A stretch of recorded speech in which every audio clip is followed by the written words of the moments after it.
გამარჯობა მეგობრებო, მაშასე მეორე პოდკასტი აი ამ შემადგენლობით, პავლიკა ჭედო და მე ვიქნებით თქვენთან ერთად და უახლოეს საათის განმავლობაში ვისაუბრებთ იმ საინტერესო სპორტულ მოვლენებზე, რომელიც იყო გასულ კვირას და იყო მართლაც უამრავი მოვლენა, არც კი ვიცით საიდან დავიწყოთ, რითი დავიწყოთ. ეგ უკვე თქვენ შემოგთავაზებთ. მილოცვით დავიწყოთ, არა? უეჭველი. პირველ რიგში მილოცავთ მერაბის მაგაზურის ხომ. ჩემპიონობას და განარჩენს კი განვიხილოთ ერთად. დავიწყოთ ბარემ მაგით მაშინ, იმიტომ რომ ყველაზე მნიშვნელოვანი გამარჯვება ეგ იყო ჩვენთვის ქართულ სპორტში ამ უქმეებზე, ვიკენდებზე და რავი, კიდევ ერთხელ გაგვახარა, მე მგონი სხვა არც არაფერს არ ველოდით დვალიშვილისგან, მე მოვუგო მეორედ და ეხლა დაიწყო წრეზე წავიდა გაწმენდილი დივიზიონი, ახლიდან უნდა გაწმენდოს ისე რაღაც დაისვა რა იქ და ახლიდან წავს რა ხდება, არ ვიცი. ეგ იყო ზუსტად რა. განსაკუთრებული მოგება იყო, ხო, ფინიშით მოიგო. ფინიშით მოიგო, ძალიან დიდი ხანია და ბევრი წელი არ მოუგია მერაბს ფინიშით. და ყოველთვის ეს ქონდა ხოლმე დანაوایც მის მიმართ არ ვიცი რა იყო ეს აგრესია იყო თუ რა იყო არ ვიცი სულ ესე უყურებდა ხოლმე რომ ადამიანი თუ ვერ ანუ სპორტსმენი თუ ვერ იგებს ფინიშით ის რაღაც მომენტში მისთვის არ არის მისაღები იმ კუთხით თუ არ ვიცი რატო უყურებს ხოლმე ესე ვერ ხვდები მაგრამ თავარი არის სადღაც ლოგიკას დაიჭერ მაგაში რა დაიჭერ მაგრამ ფინიში უფრო გაყიდვადია. ხო შეიძლება 5 რაუნდი როგორც ის ხომ მერაბმა ურტყას ცემოს, აწამოს, რა ვიცი. მაგასაც თავის მუღამი აქვს კი და მრავალფეროვნება მაინც ყველას უყვარს. კი და ძალიან დიდი ხანი არ მოუგია. მერაბმა ბოლოს მოიგო ნოკაუტის მოიგო მორაეშთან და მაგის მერე ფინიში აღარ გქონია. არა ხო ასეთ დომინანტურ სტილში ჯერ იქამდე ხო ცემა და ცემა ხო რა თქმა უნდა ამას ლაპარაკი და მე ეს ფინიშიც რაღაც 2 მაგათ 3 მაგათ და 10 მაგათ უფრო საამაყო იყო მერაბის ეს გამარჯვება და კიდევ ერთხელ მტკიცდება ეს ქართული ჟილკა მისი ფანტასტიკური ნიჭი მისი შრომის უნარიანობა და მისი რა ვიცი მე დაუმარცხებლობა ხო ვინ ვიღაც მოდის ოქვევიდან ამბობენ ხო პატარა ბიჭი თვითონაც ხო წააგო იმან მაგალაც კი ეს არის ბაჭი მიქსი რომელმაც ტატიანა სუარესის მეუღლეა ეგ რა რომელიც იყო ზუსტად ამ ქარდზე წარდგენილი და არ ვიცი მე მაგან რა ჩხუბია ნახა ეს იყო არ ვიცი მისგან აბსოლუტურად ყველაფერს ველოდი მის უნარებიდან გამომდინარე რაც გუშინ წინ მაგან გააკეთა რა არ ვიცი შეიძლება ომალი არის საჩემპიონო კალიბრი, მაგრამ აი ამ ადამიანზე აღარ უნდა ვილაპარაკოთ, აღარ უნდა ვიმსჯელოთ და ზოგადად მერაბმა ერთი რაღაც თქვა რა და ეგ ხდებოდა ყველაზე მაგალითად გულზე რომ ერთადერთი ადამიანია და ერთადერთი სპორტსმენია, ვინცო შეიძლებაო ჭიდაობაშიო მომერიოსო თუ დამჩაგროსო და ძალიან ცუდად ხდებოდა ხოლმე ეგ გულზე რა და ეგეც გააკეთა ყველაფერი გააკეთა იმის გარდა, რასაც მისგან ჩვენ ველოდით რა. წააგო, აი ძალიან არასანახაობრივ ჩხუბში და თან კიდე ისეთ მეტოქესთან, ვინც კი შეიძლება არის კონტენდერი, მაგრამ მე ვფიქრობ, რომ ბაუტისტას 1% შანსიც არ აქვს მერაბთან. არც სტრაიკინგში, არც ჭიდაობაში. ისეთ მეტოქესთან წააგო ხო, ზევიდან ჩამომსვლელი არავინ არ არის ამ ზონაში და ქვევიდანაც არავინ არ არის. მოკლედ ყველაზე მაგარი ყავს ამ ზონაში და მაგარი ამბავია. ყველაზე მაგარი. მე ვიძახი რომ ალბათ მერაბი დაწერს იმ ისტორიას, რაც არ დაუწერია არავის. ზოგადად სუპერსუპი ზონა ყოველთვის არის ესეთი ზონა, სადაც თუ იბადებიან ისეთი მებრძოლები როგორიც არის მერაბი, ეს აუცილებლად შედის ხოლმე მე უკვე დიდების დარბაზის და იმ დიდების დარბაზის წევრი ხდება ხოლმე.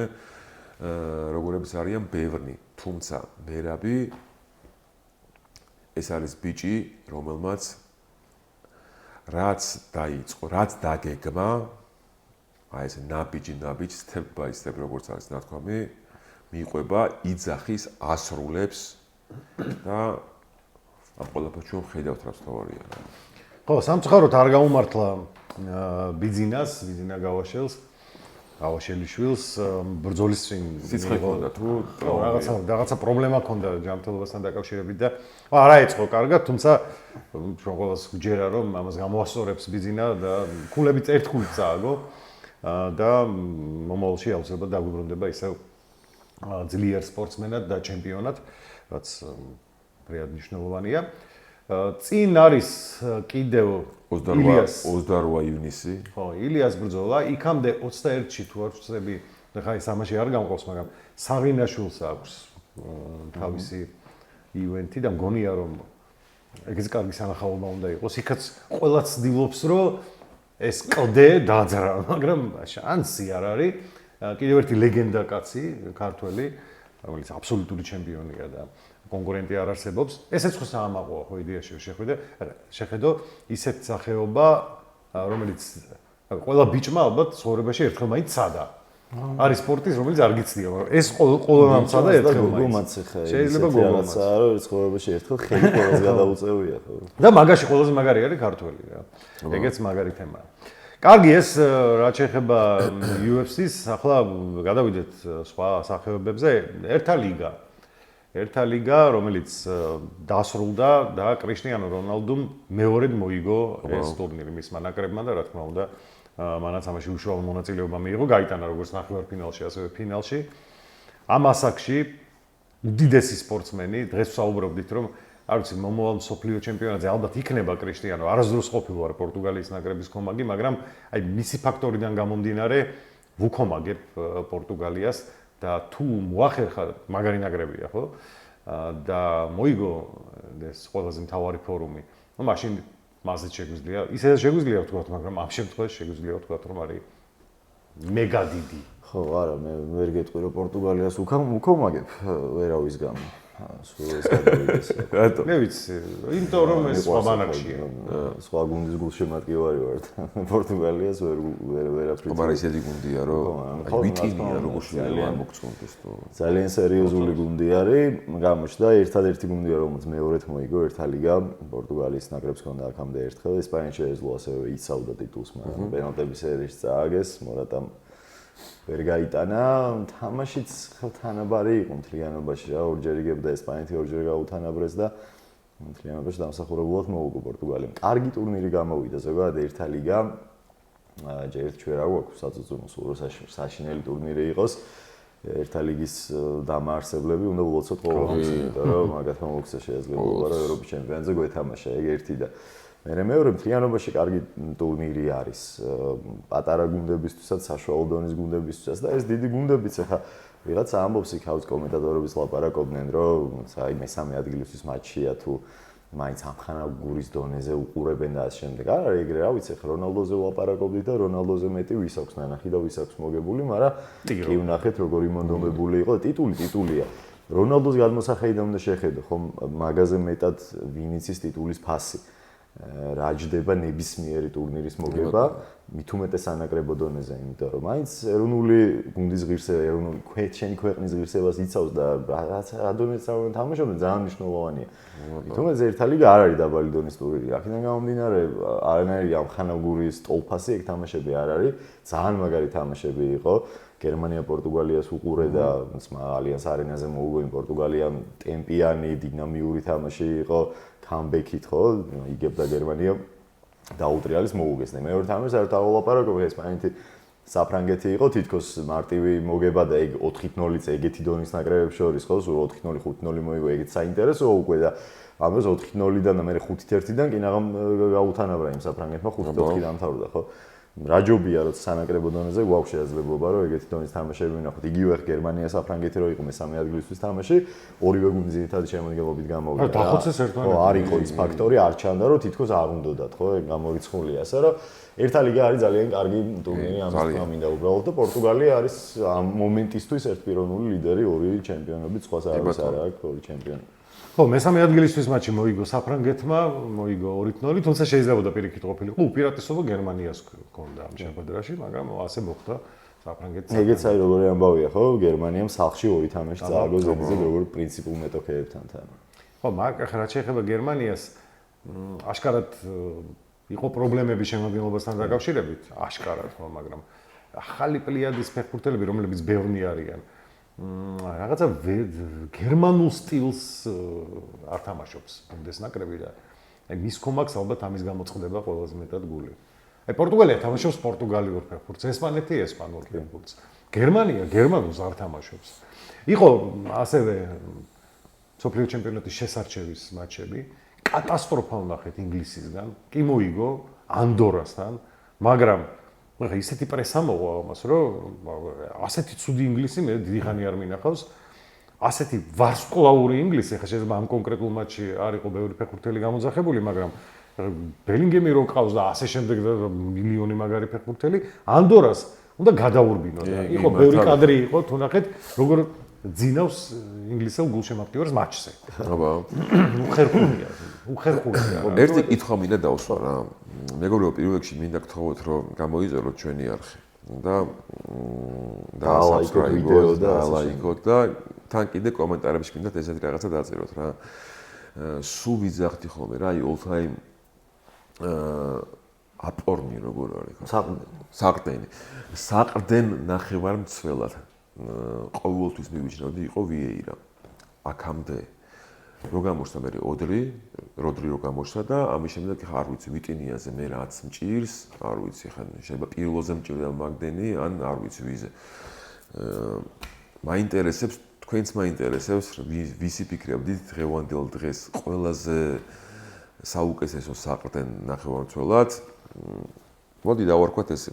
ვიტინია, ალბათ ხა ყველა მეცით ხა ვინც არის ვიტინია, როდრი და მესამე ვინ შეიძლება რომ ფრენკი დეიონგი, კი ბატონო. ვის დააყენებდით პირველ ადგილზე? კი ბატონო, დაწერეთ ეს კომენტარებში და ეს გადავიდეთ პირდაპირ. ნიდერლანდების ნაკრებიც ვნახეთ ამ შესარჩევში ძალიან მაგარი შთაბეჭდილება დატოვა. შეიძლება არ იყო ანგარიში და 2-0 მოიგეს, მაგრამ ასე კარგად დაკომპლექტებული ნაკრები ბევრი არ არის ევროპული. ასეთი დაცვით და ასეთი აი საქმენ ზონა ახსენა ნახევარ დაცვით. შეიძლება ძალიან შორს წავიდეს. ისედაც აი მინდა გიორგი ხშირად საუბრობ თუმცა რომ ნიდერლანდებმა ხა მსოფლიოზე არგენტინასთან ერთადერთმა ნაკრებმა არ წააგო. კი, ზუსტად. აქაც არ წააგო, ხო, პრინციპში ძირითად დროში პენალტების სერიაში და საფრანგეთმა არ წააგო, ერთადერთი არ იყო მთლად. არა, ხო, ერთადერთი არ იყო. ხო, არა, ნახე ნიდერლანდები ძალიან დაბალანსებული გუნდია, სერიოზული ნაკრები, მაგრამ იქ წეგან რო ამბობდი რა იმ ანდორაზე ინგლისმა ძლივს მოუგო.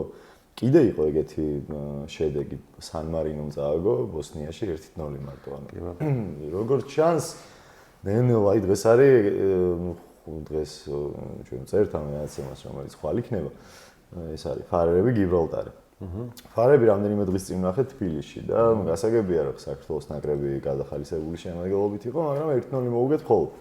ის მომინდა იცი რომ ნელ-ნელა ფარერები კიდევ უფრო მაღალ დონეზე ავიდა გიბრალტარებთან, სან მარინოებთან შედარებით, მაგრამ ნელ-ნელა ისინიც იწყებენ თამაშს რა. ანდორამ 1-0 წააგო, სან მარინო რომელიც 13-0-ებს და 7-0-ებს და 10-0-ებს აგებდა, ნელ-ნელა 1-0-ებს აგებს უკვე ამ ბოსნიებთან, ყველა რაღაც საკეთებს. ლიხტენშტეინს არაშველა. ხო, აი სან მარინოზე ვამბობდით მაგას ყოველთვის, რომ სან მარინოს არაშველა და ეხლა ლიხტენშტეინზე კარგი არის უკვე და ნელ-ნელა ისინიც რაღაცას ისწავლიან, აი მე. შეტკივა გული შეერთ მაკედონიამ ბელგიასთან არ წააგო. სახლში ხო, როდის წარმოიდგენდით ახლა მაგას? არ წააგო კი არა, მინდა გითხრათ ბელგია გადაურჩა. ხო, ჩრდილოეთ მაკედონია კიდე იმათთან შედარებით ევროპის ჩემპიონატზე იყო ჩრდილოეთ მაკედონია. საინტერესო თამაშები იქნება, ჩვენ არ მოგვიწია შესარჩევის ექნებიდან დავიწყებ თურქეთით და მაგაზე მე ბევრს ვილაპარაკებთ ხოლმე. გუშინ კაბო-ვერდესთან ვითამაშეთ. გასაგებია რომ სატესტო თამაშები იყო, კარგი და დადებითი რაც დავინახეთ ამ თამაშებიდან არის ის, რომ ახალი ფეხბურთელები გამოსცა და ზოგი ახალი და ზოგი უკვე გამოცდილი, მაგრამ ისეთი ვინც ბოლო პერიოდში ნაკლებად ხდებოდა ხოლმე ნაკრებში. სანიოლის მიდგომა ამ ხრივ სწორია, რომ ჩვენ კი ვიცით ვინ არის აბაზო მნიშვნელოვანი მოთამაშე, ძირითადი 13-14-15 კაცი.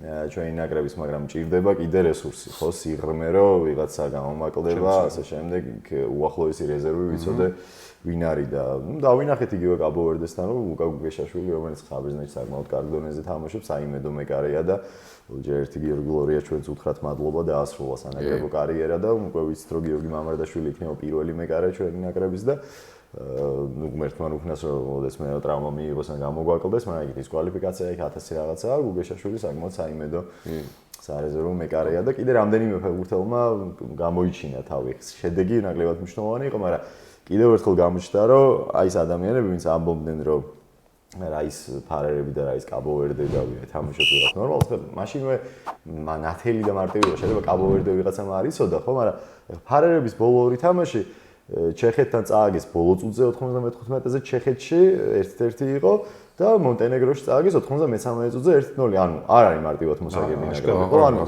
ხანაგური შეიძლება იმდენს არ გაძლევს რამდენიც ხი იტალიას ან იმას რო ეთამაშო ვიღაცას ხო ბელგიას მაგრამ გაძლევს რაღაც ეგეთი ამხანაგურების და კაბოვერდე საერთოდ კარგი შანსი აქვს რომ სოფლიო ჩემპიონატზე მოხვდეს. და ჩვენ აფრიკის თასი გქონდა სილგზე შენ ემახსოვრება მიყვავდა ხოლმე მე კაბოვერდეს გულშემატკივრობდი იქ იმიტომ რომ ძალიან ლამაზ ფეხბურთს თამაშობდა.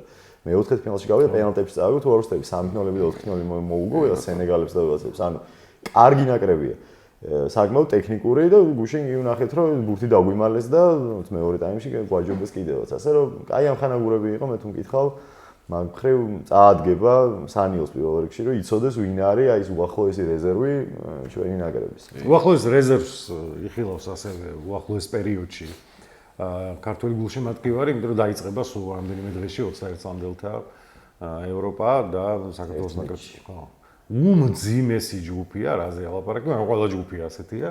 შესაბამისად სუპერ გამოცდილებას მიიღებს ეროვნული ნაკრები და ეს რეზერვი რომელიც არის ისე ჩანს რომ პირველი თამაში შეიძლება გადამწყვეტი იყოს იმიტომ რომ პირველი თამაში პოლონეთთან გვაქვს მე ორი გრანდი ყავს და პოლონეთთან ფინალია უკვე ეგ თუ მოიგე მაინც შანსი არის რომ შეიძლება გახვიდე კიდევ თქვათ ასევე ხა ბევრი კომანდა გიყავს სკვადრა აძურას იტალია დაემშვიდობა მთავარ მწვრთნელს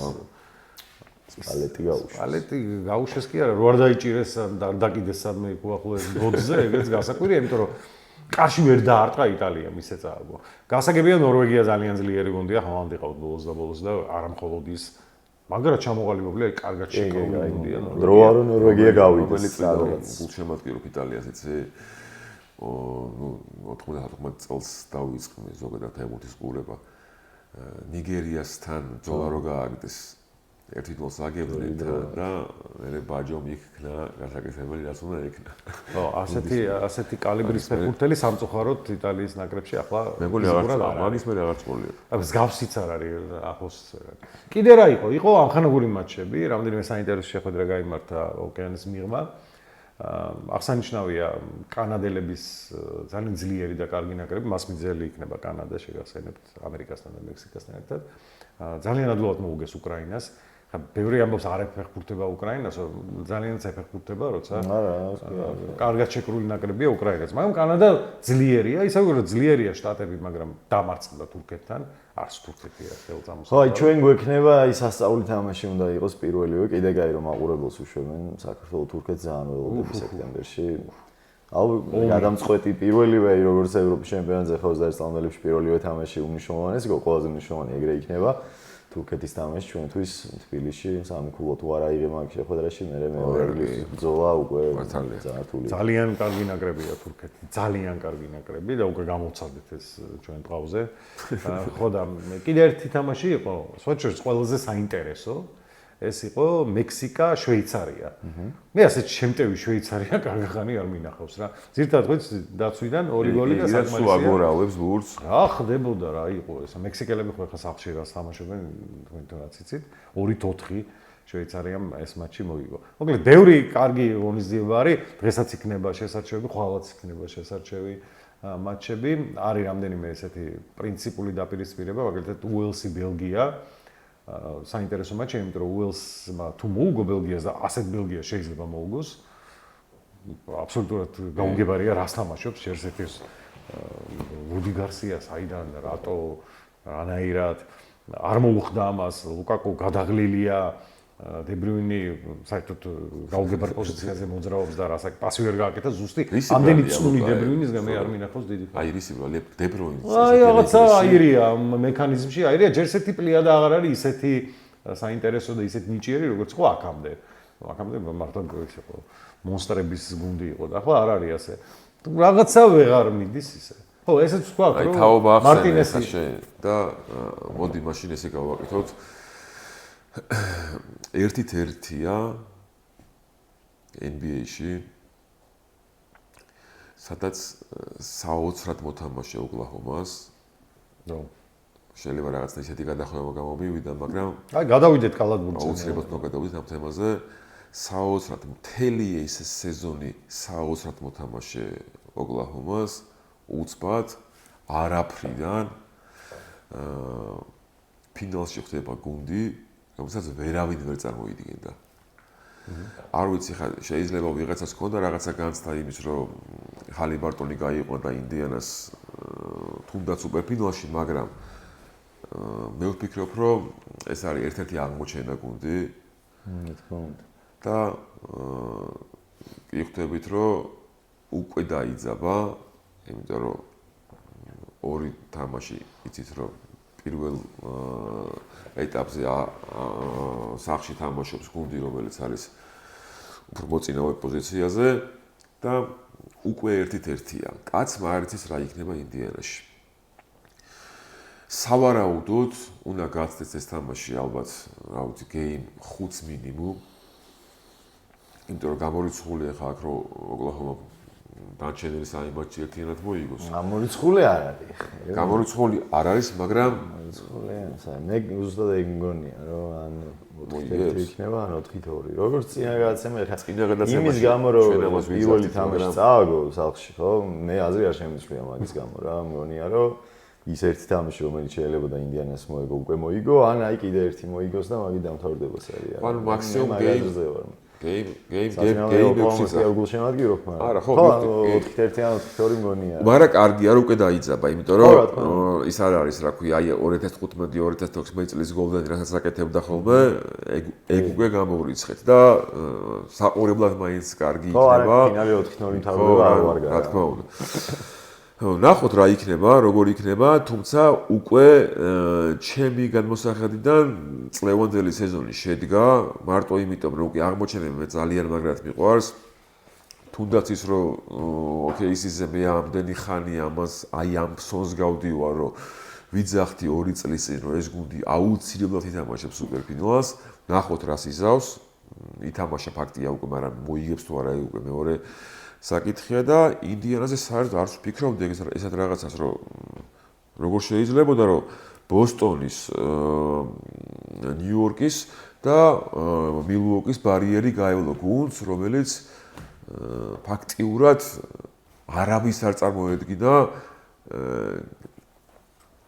ტოპ 4-შიც კი. ხო, ნუ ბოსტონი ამას არ გაუვლია, ნიქსმა გაიარა. ნიქსმა გაიარა, ამან მოუგონი. ფაქტობრივად იგივე არა, ვისაც იმან ბოსტონი იყო მთავარი ფავორიტი არა თუ კონფერენციის ფლიან ჩემპიონობის, ხო, იმიტომ კიდე კარგი რომ ყოველ წელს ვერ იგებს ეგ და იგივე. იტუმის დაილეცა და ხო. დაილეცა თან მინიმუმ 1 წლით თუ როგორ დაიწერა არ მახსოვს ზუსტად, მაგრამ ყოველ შემთხვევაში ეს ის ბიჭია, რომელზეც შეიძლება აი შემდეგი რამოდენიმე წელი იდგეს თუნდაც NBA-ის მომავალი და როგორც ლუკა დონჩიჩი და ასე დანარჩენს. კარგი, კვირის მთავარი მოვლენა მეგობრებო იყო როლან გაროსი. გასაგებია გაგვიხარდა UFC-ში გამარჯვება დვალიშვილის, გაგვიხარდა კრიშტიანო რონალდო, ყველაფერი, მაგრამ მე მაინც მგონია რომ ის რაც გუშინ იკადრეს კარგი გაგებით ალკარასმა და სინერმა იყო მთავარი მოვლენა. ჯერ ვთქვათ ბარემ უცებ რომ ქალების ფინალი ძალიან საინტერესო იყო და ფავორიტი დამარცხდა. არინა საბალენკა, რომელიც ბოლო წლების სასახად საუკეთესო ჩოგბურთელია, მაინც ფიონტეკთან ერთად ეგრე უნდა ვთქვათ, მაგრამ ბოლო ორი სეზონი უფრო დომინანტი საბალენკა. დამარცხდა კოკო გაუფთან და ეგრე. მეორე ნომერთან, პირველი მეორე. ხო, ძალიან გასაკვირ. იქაც კაცებს და ქალებს პირველი მეორე ჩოგნები გავიდნენ ფინალში. არინამ წააგო კოკოსთან და ისეთ ცოტა უხეში განცხადებას გააკეთა თამაშის მე, რომ იმიტომ არ მოუგია მას, რომ ძალიან მაგრად თამაშა მოიგო, იმიტომ რომ მედაუში ბევრი შეცდომა. ცოტა ისეთი არა დიპლომატიური, მაგრამ ფაქტია რომ საბალენკამ წააგო. ხო, ბრეიკების რაოდენობა ხო? პირველ სეტში იყო 8 თუ 8 საბალენკა ვერ იგებდა თავის ჩაწოდებას საერთოდ. ძალიან უცნაურია. ძალიან. მისგან შეეხება კაცების ფინალს, მე უყურე, მიუხედავად იმისა, რომ ძალიან ბევრი რაღაცა იყო მაგ დროს. ვიყავი იმაში დარბაზში, სადაც ფრენბურთი იყო, საქართველოს ნაკრები თამაშობდა და მაგაზეც ვიტყვი რა თქმა უნდა, მობილურში უყურებდი, ახლა 5 საათ ნახევარი გრძელდება რაღაცა სახლში თუ არ ხარ და უყურებ, განუწყვეტლად ვერა, მაგრამ აი ეს თავარი მომენტები მაინც ნახე ყველაფერი რა და იგი ისეთი თამაში იყო თან რომ 5 საათ ნახევარიც არ დაგეზარება უყურო. ერთი რეკორდი იყო როლან გაროს ფინალში, ფინალი მაგახანს არც არ გაგრძელებულა 5 საათ ნახევრიანი თამაში როლან გაროს უშუალოდ ფინალში იყო ყველაზე ხანგრძლივი. სინერი და ალკარასი არც ბევრი ამბობს ხოლმე, ყველას თავისი აზრი აქვს და მე პრინციპში ჯერჯერობით შეიძლება ისევ მაგ აზრზე ვარ, მაგრამ საერთოდ არ არის გამორიცხული, კი არა სულ შეძლებელია რომ ეხლა ხო თითქმის წარმოუდგენელი ჩანს რომ ჯერ ამ სამეულმა რაც გააკეთა ხო წარმოუდგენელი იყო. არავის პიტ სამპრას ქონდა ყველაზე მეტი სლემი და ყველას ეგონა რომ ეს იყო რაღაცა იზა ხო ქალებში კი, მაგრამ კაცებში ძალიან რთული. წამოვიდა ჯეროჯერი, მოიგო ყველაფერი, წამოყვა ნადალი მოიგო ყველაფერი, მერე ჯოკოვიჩმა ორივეს გადაუსწრო ერთად და თითქოს ძალიან ბევრია რამდენიც აქვს მოგებული, მაგრამ 22 წლის ასაკში კარლოს ალკარასმა მეხუთე სლემი მოიგო. ზუსტად თან ეგეც ნახავდით ალბათ დაემთხვა ასაკი, თვე და დღე ნადალის და ალკარასის, როცა ნადალმა თავისი მეხუთე მეიჯორი მოიგო და როცა ეხლა ალკარასმა მოიგო თავისი მეხუთე, ანუ ზუსტად ერთნაირად მიდიან რა. კი, გაროსი მეორედ მოიგო. თამაშად შეეხება არ ვიცი რა, აი მაგ თამაშს თუ არ უყურე, მე ვერ მოყვები რა ხდებოდა. მეორედ მოიგო ალკარასმა. ჯამში 5 სლემი აქვს. მეორედ მოიგო. კი, გაროს მეორედ მოიგო. მეხუთე სლემი იყო ეს თუ მეოთხე? მეხუთე. ალკარასთვის მეხუთე. მაინც გადაამოწმეთ. ხო, მაინც თან თავარი რა არის, იცი რომ სწორედ სიძახის გიო რა. სამნი იყვნენ, აი ეს დიდი სამეული, რასაც ქვია ჯოკოვიჩი, ფედერერი,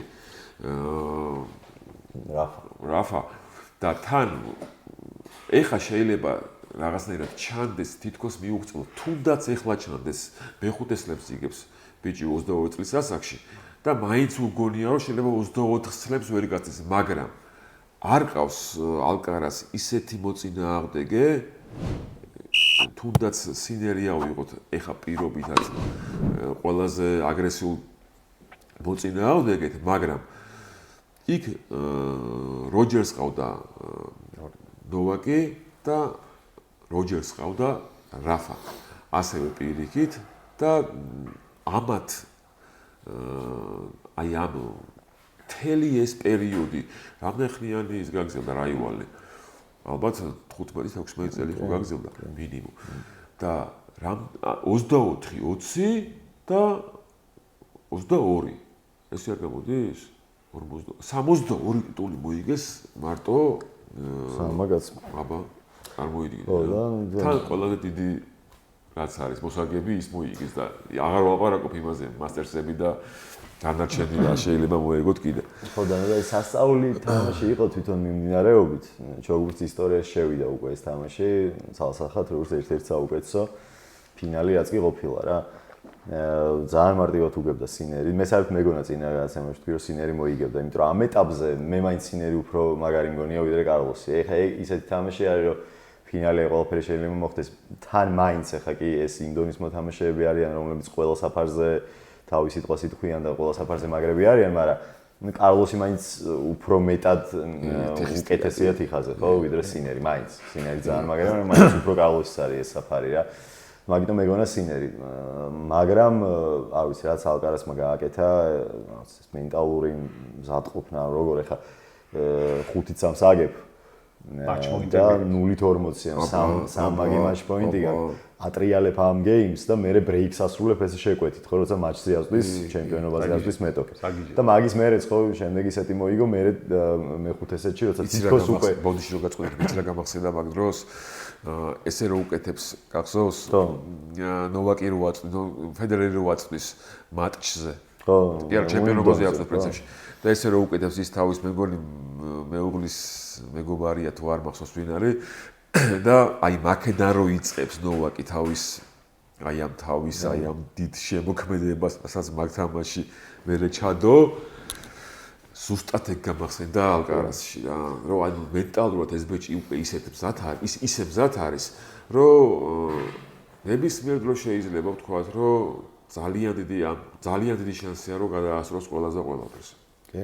ხო და რის თქმა მინდოდა იცი რომ ჯერ ხო მენტალურად ალკარაზზე ვილაპარაკე რომ წაგებული თამაში შემოატრიალა, მაგრამ მე უკვე ხა სინერის განსაღიდან ისიც როგორი ცხოველია რომ ამას შემოუტრიალა უკვე ეს უნდა გამყდარიყო მენტალურად, მით უმეტეს გადამწყვეტ სეტშიც ბრეიკით იყო წინ ალკარაზი და ალკარაზი აწვიდა უკვე ჩემპიონობას და ამანად შეკვეთით ბრეიკი შეუსრულა და მივიდა ტაი ბრეიკამდე, სადაც ნუ საბოლოოდ უბრალოდ მოუგო რა, ეხლა ვიღაცას უნდა მოეგო ბოლო ფინალი. საოცარი რო გაეყოთ და მიეცათ ის ხტომელებს რომ მიცეს, ხო იცი ოლიმპიური ოქრო რო გაუყვეს, ეგეთი თამაში იყო, ორივე იმსახურებდა და ეს ორი მე მგონია რომ მოიგებს ძალიან ბევრს. ხან მოიგებს, ხან მეორე მოიგებს. უფრო მეც ალკარაზი. გიორო გადაასწრებს რომელიმე.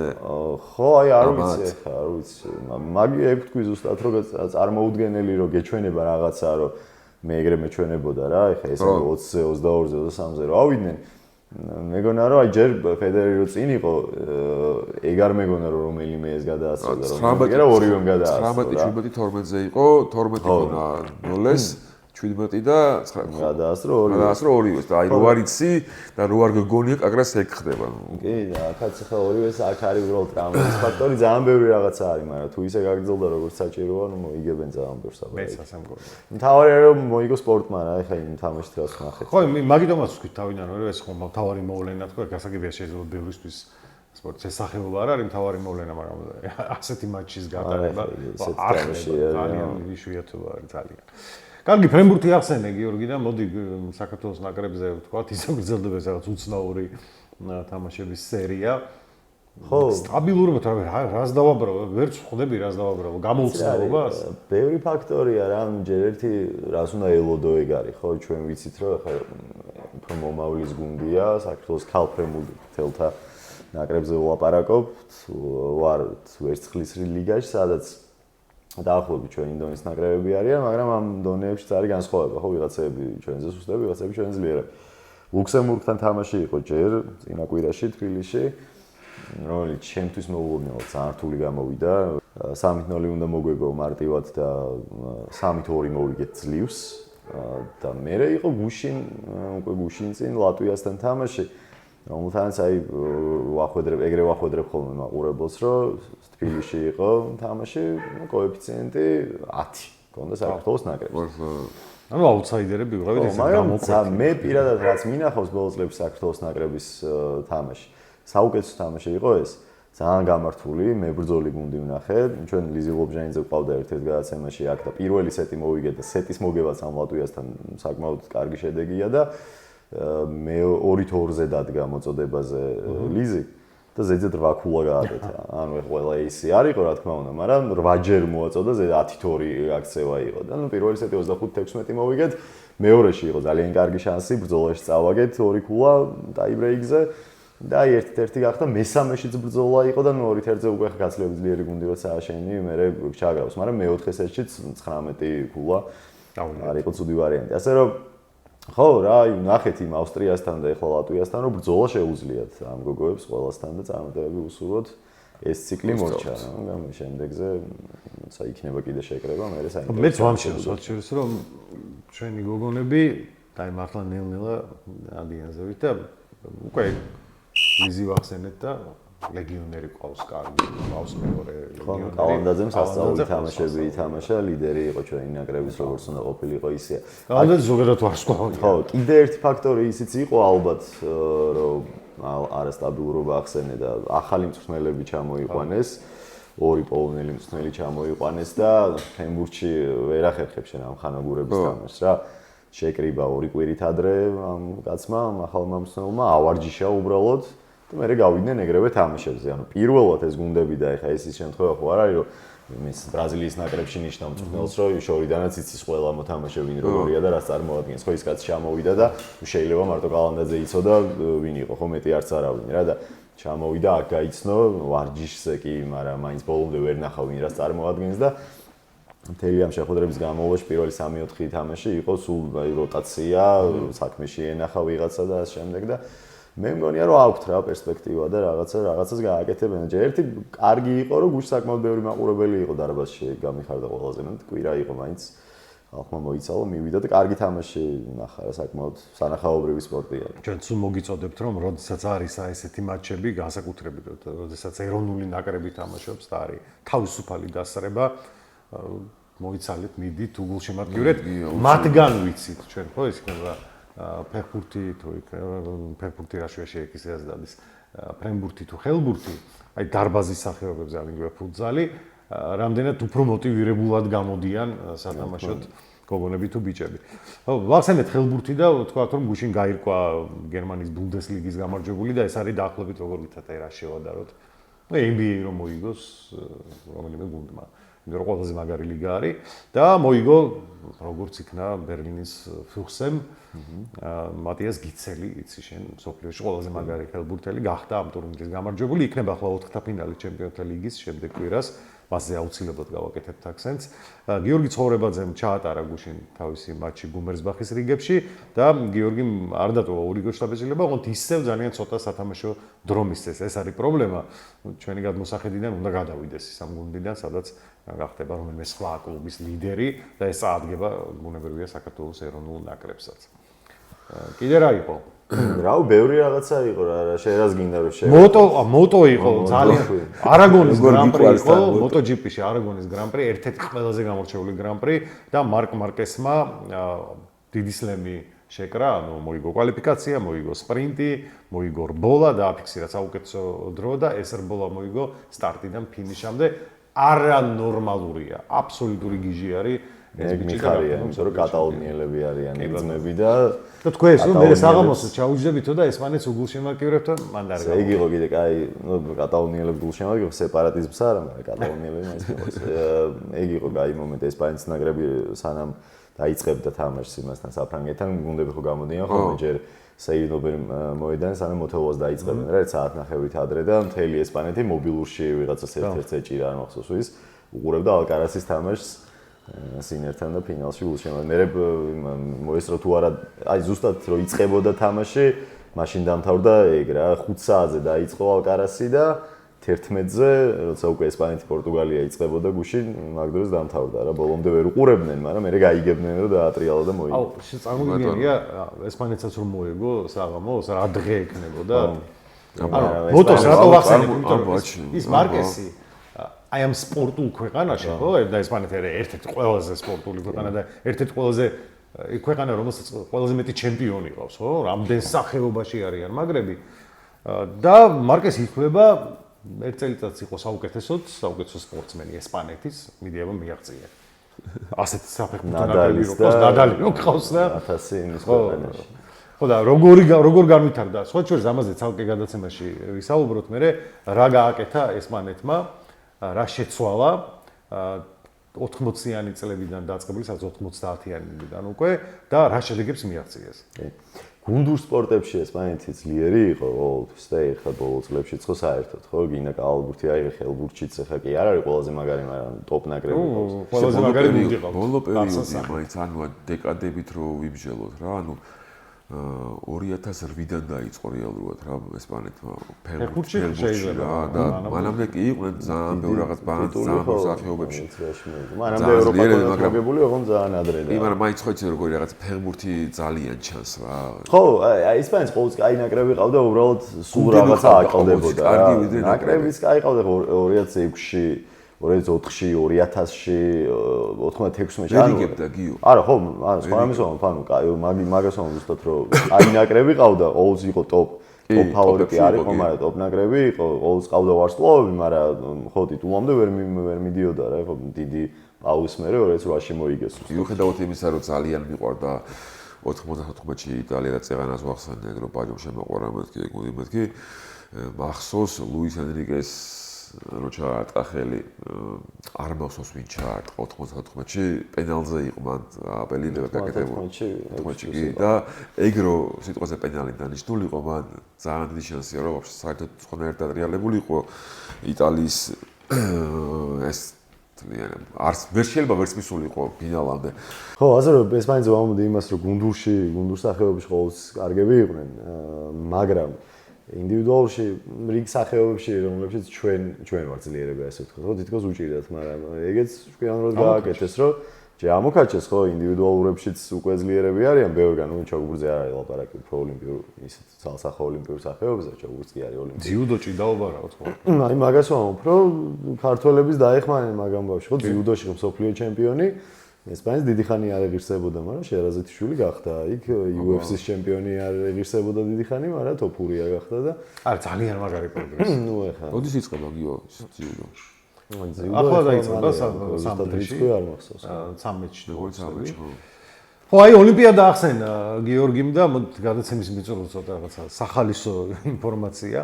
ესე იგი, მომავალ წელს მაისში ჩატარდება ოლიმპიადა სტეროიდების გარეშე, იცი? ახალი ინფოა რა, ძალიან მაგარი რაღაცა. ესე იგი, შეთანხმდნენ რამდენიმე მილიარდერია, ვინც ამაში დიდი ფული ჩადო, მათ შორის ტრამპის უფროსი ვაჟიც არის. და შეთანხმდნენ ასეთ რამეზე, რომ მოდით, აი ამერიკის ჯანდაცვის წამლების ააგენტოს მიერ ნებადართული რაც არის პრეპარატები, ყველაფერი გამოიყენეთ. იქ სტეროიდებად ითვლება, როგორ გითხრათ, შეიძლება ანალგინი დალიო და ის სტეროიდები ჩავიტვალონ რა. და აქ ამ შემთხვევაში არის აბსოლუტურად რაც გინდა მიიღე. აკრძალულია კოკაინი და ჰეროინი და ასეთ შემდეგ რაღაცეები, დანარჩენი რაც გინდათ გააკეთეთ. იცი ამდენ სპორტსმენი ჩაერთო უკვე? და იგეგმება, რომ ეს ლას-ვეგასში ჩატარდება მაისში, ეს იქნება ერთ-ერთი ყველაზე დიდი ივენთი. მიდის იქ საუბარი იმაზე, რომ თქვა ჯანმრთელობისთვის არის ძალიან მავნებელი და შეიძლება ფატალურად დასრულდეს ბევრისთვის გადამეტებული მიღება ამ სტეროიდების. სურათები ვრცელდება, რა მოუვიდათ ათლეტებს ამის შემდეგ, მაგრამ თვითონ ღონისძიება იწევს უდიდეს ინტერესს, იმიტომ რომ ეს კამათი იმაზე, რომ არა, ის დოპინგზეა და მაგიტომ მიიღებ, ყველა მიიღებ დოპინგი, რაც გინდათ ის გენით. ნუ მიიღებ თუ გინდა და ისე მიიღებ მონაწილეობა ამ ღონისძიებაში. ხო და მოკლედ გამოხმაურება აქვს რაღაც საგიჟეთი, სასწაული. ძალიან მაინტერესებს რით დასრულდება ეს ყველაფერი, სულ რამდენიმე სახეობაში იქნება შეჯიბრი. მაგრამ მაგარი რამე უნდა. მაგრამ მაგარი იქნება ძალიან. ხო, ამ კვირაშიც საინტერესო ამბები გველდება, ანუ ისეთი რაღაცები, რაზეც შემდეგ კვირას ვისაუბრებთ და ზღვარგერ ევროპის ჩემპიონატიც უკვე მაინც ივნისის თავარი მოვლენა ეს ჩვენთვის 21 წლამდელთა ევროპის ჩემპიონატის დაწყებული იქნება პირველი თამაში ჩატარებული და შემდეგ კვირასაც მე მგონია რომ საინტერესო საუბარი გვექნება. დღეს ამით მსოფლიო ჩემპიონატის გველის წინ. ხო, ეგეც. საკლუბო ძიუდო, ეს ევროპა შესაძლებელი იქნება. ბევრი რაღაც გვაქვს ალაპარაკო კიდევ რა. საინტერესო ზაფხულია, თან დაცხაულყვე. კარგით, მადლობა ყურადღებისთვის. კიდევ ერთხელ მოგიწოდეთ, გამოიწერეთ არხი, დალაიქეთ, დაწერეთ კომენტარები, რას შეცვლიდით, ვინგიდათ სტუმრად იხილოთ და შევეცდებით ეს ყველაფერი მოვაგვაროთ. მადლობა დროებით. ნახვამდის.